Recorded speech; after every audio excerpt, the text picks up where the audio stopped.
আসসালামু আলাইকুম, কেমন আছেন সবাই? আশা করি অনেক ভালো আছেন। আমিও ভালো আছি। মাথাটার ব্যথায় আর কথা কইতে মন চাইতেছে না। জানেন কেন? ওই যে বানু আপু যে ভিডিও করে আমার, মানে হ্যাঁ আসলে মানে বলার কথা নাই, মানে বগর বগর করতেই তাই সারাক্ষণ মোবাইলও পাশাপাশি তো রুম এক জায়গায় শুই, দুইজনে মানে দুইটা খাটে শুই। মানে আসলে পরে কী কম মাথাটা ধরাইলে কথা কয়, এই যে ফোনে কথা কয় বন্ধায় না করলেও শুনে না, মানে মাথা ধরাই লাইছে আজকে আমার একলাই।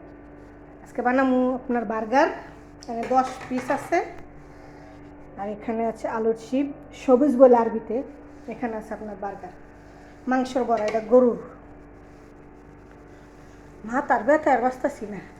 আজকে গেছে গে বানু আপনি বাঘ বাঘ বাঘ, মাথা ধরাই লাইছে বোন তুই কথা কইয়া আইলেই খেলি এনো, মানে ফোন ছাড়া কিচ্ছু বুঝে না, এত কথা বলে বাপ রে বাপ।